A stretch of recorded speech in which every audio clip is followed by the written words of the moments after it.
Bueno, ya le decía en nuestro primer resumen que ayer el gobierno federal lanzó una campaña contra el consumo de drogas, en particular el fentanilo. Aléjate de las drogas, el fentanilo te mata, basada en atención y prevención. La presidenta en ese marco insistió en que en México no se produce el fentanilo. Esto lo dijo un día después de que el ya ex embajador de Estados Unidos en México, Ken Salazar, en su última conferencia de prensa, dijo que sí.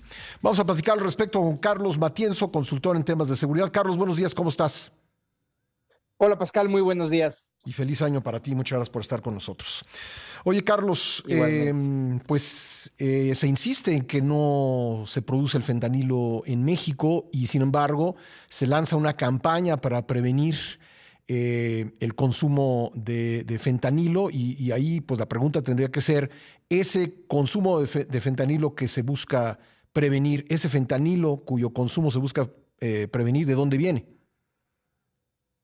Sí, así es. Todo esto suena un tanto absurdo, ¿no? Porque si se dice que no se produce fentanilo en México y tampoco se consume, se hace una campaña con esa intensidad en contra del o para prevenir el consumo en México.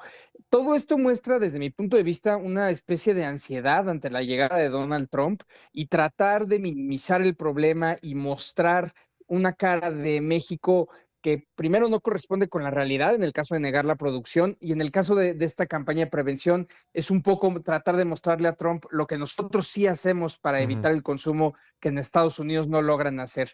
En cuanto al tema de la producción, la verdad es que se están escondiendo detrás de un eufemismo. El gobierno mexicano insiste en que México no es productor de fentanilo porque solo confecciona las pastillas, es decir, el polvo de fentanilo lo prensan con otras sustancias en una pastilla final, que es la dosis que llega a los Estados Unidos. De entrada, esto es lo que realmente le importa al gobierno de Donald Trump. ¿Quién mete las dosis a Estados Unidos que están matando a 75,000 personas al año? Y Ujú. ahí la verdad es innegable, la mayoría llegan por México y el gran pastel se lo llevan los cárteles mexicanos, ahí está el negocio. Pero no solo es eso, la verdad es que también hay laboratorios, que es lo que está negando el gobierno.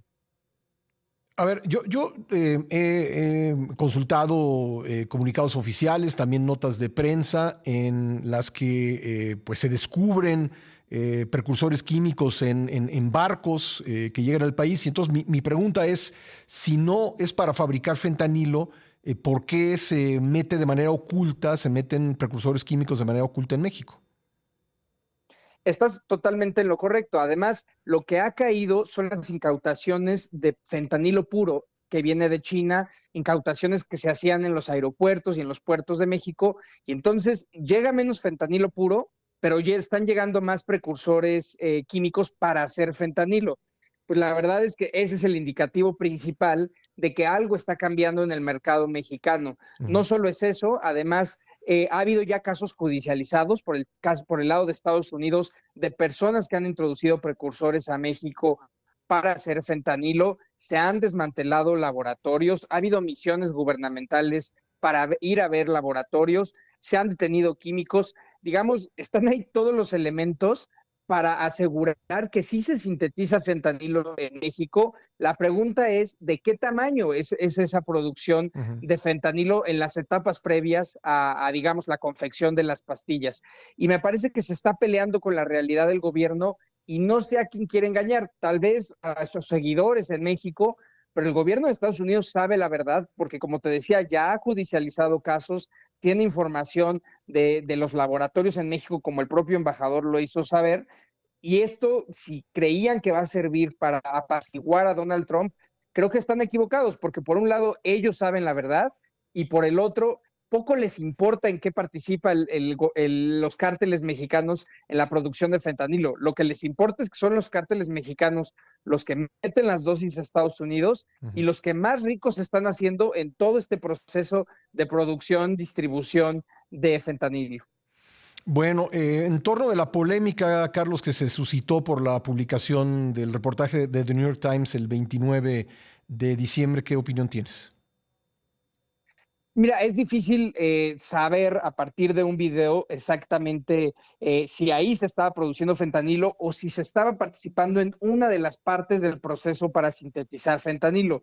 Yo no lo considero inverosímil, porque justamente lo que ha pasado es que los cárteles mexicanos han ido, digamos, innovando o eficientando el proceso de sintetización, no solo de fentanilo, también de metanfetaminas, y van encontrando sustancias que hacen más sencillo o más incluso artesanal el proceso de síntesis de fentanilo. En este caso, por ejemplo, podría tratarse de este precursor, el llamado APNN, que incluso menciona la teniente que llevaron de la Marina. Entonces, a mí me parece muy aventurado salir a negarlo a partir de un video, y al contrario, lo que tendría que hacer el gobierno es decir, a ver, no consideramos que es un problema mayor la producción de fentanilo en México, existen algunos antecedentes, investigaremos a fondo este caso en específico, pero tengan por seguro que estamos preveniendo que nos volvamos un productor mayor. Y entonces sí, si quieren señalar la culpabilidad de China o de la India, que son los que envían los precursores y los precursores a México, y llamar a un esfuerzo coordinado con los Estados Unidos. Esa para mí era la respuesta adecuada, porque además el propio artículo del New York Times reconoce que el gobierno mexicano está haciendo un esfuerzo para revertir o para combatir a los productores de fentanilo en México. Era un pase a gol comunicacionalmente, pero están absolutamente perdidos en el sentido de más bien pelearse con la realidad, sí, en lugar de demostrar el esfuerzo que sí están haciendo y que tal vez podría ser, digamos, un esfuerzo coordinado a nivel internacional, y sí señalar a los países que no están haciendo lo suficiente. Estamos platicando con Carlos Matienzo, consultor en temas de seguridad. Carlos, quería preguntarte también por las declaraciones de Donald Trump de ayer. No es la primera vez que se refiere a nuestro país ni a los grupos delictivos que operan aquí. Ayer pues dijo esencialmente que México era un país controlado por los cárteles, lo cual pues es sin duda una forma de Trump de decir las cosas muy exagerada, pero pues es una declaración que se da en un contexto en el que hay zonas de México que sí son controladas por grupos criminales. ¿Qué te parece a ti esta polémica?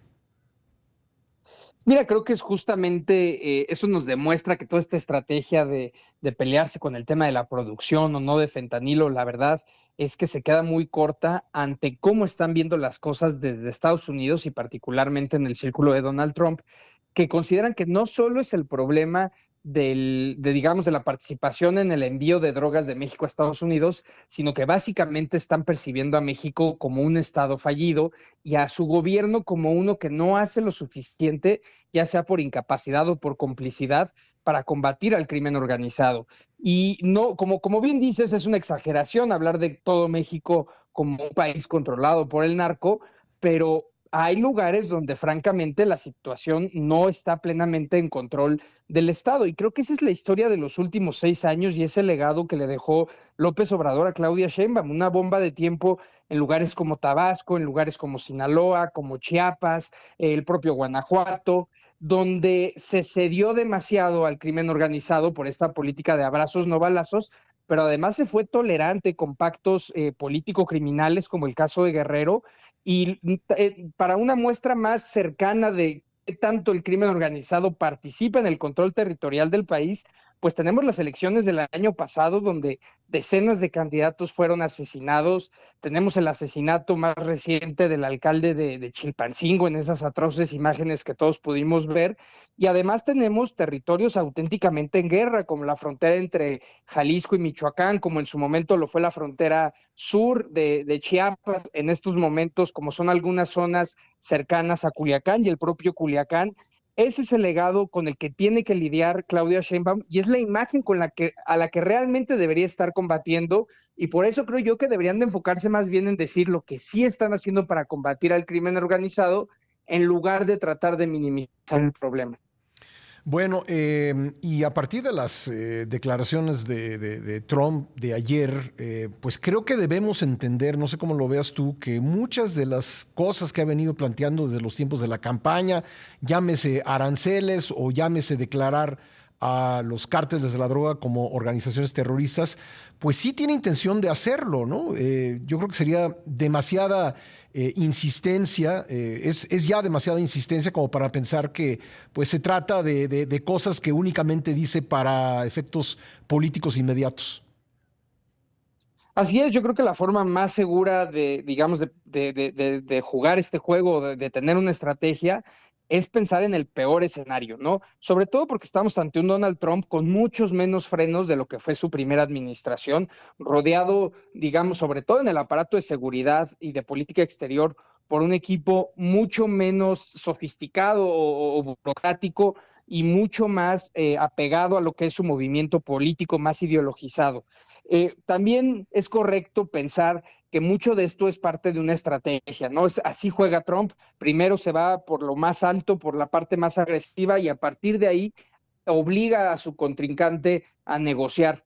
Pero de todos modos, estamos en un escenario donde además tendrá que darle resultados rápido a una base política, es decir, a sus electores que tienen mucha hambre de, no sé si de venganza o también o de retribución ante quienes consideran que no han hecho lo suficiente para cuidar la frontera sur, ante el problema que es muy real de las muertes de fentanilo, que son más del doble que los homicidios en México.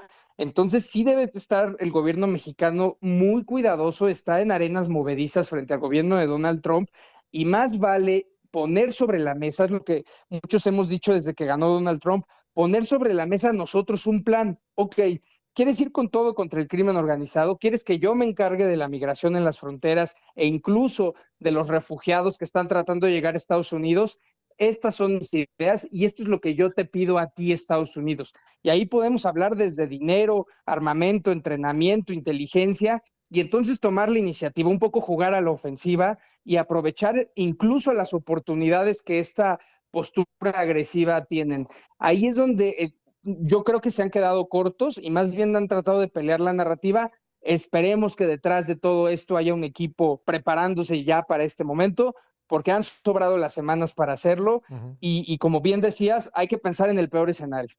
Decía ayer Marcelo Ebrard que México tiene un plan, pero que no se puede o no se debe dar a conocer, que es un plan, pues no sé, sorpresa o que se pondrá en marcha cuando sea necesario. Sí, es un poco lo que ha estado diciendo. A ver, la buena noticia para México es que hasta ahora parece que nos ha ido mejor que a Canadá en el sentido de cómo ha tratado a los dos mandatarios, aunque yo creo que eso responde mucho más al entendimiento que tienen de la fuerza que tiene el movimiento que gobierna en México, en este caso Morena y Claudia Sheinbaum, y la debilidad que ya tenía Trudeau, además de los antecedentes que ya tenían Trudeau y Donald Trump en el periodo pasado. Ujú. El gran problema de México no es tanto el gobierno, sino la situación material de lo que está sucediendo en México. Entonces, no nos ayuda mucho en esta estrategia que diario tengamos la cantidad de asesinatos y enfrentamientos que estamos teniendo. Para poner en contexto, el año pasado, 2024, cerró como el primero en los últimos 5 donde crecieron a nivel nacional los homicidios. Ya no se estabilizaron, ya por primera vez volvieron a crecer. Entonces, el contexto es lo que no nos está ayudando mucho. Además de la estrategia diplomática y de negociación que están preparando, es muy importante que domésticamente se muestre, por un lado, la intención, que eso creo que ya se ha hecho, la voluntad de dejar atrás el abrazos, no balazos y combatir al crimen organizado, pero también son urgentes los resultados, comenzar a tener orden. El caso de Sinaloa es el más urgente y llevamos, yo creo, ya varios meses estancados en una situación de conflicto. Bueno, pues faltan ya pocos días para la toma de posesión de Trump, menos de 2 semanas, así que seguramente va a haber ocasión de conversar sobre lo que se vaya dando a conocer. Carlos, te agradezco mucho que nos hayas acompañado esta mañana. Con, con mucho gusto, Pascal, y un saludo al auditorio. Gracias, Carlos Matienzo, consultor en temas de seguridad.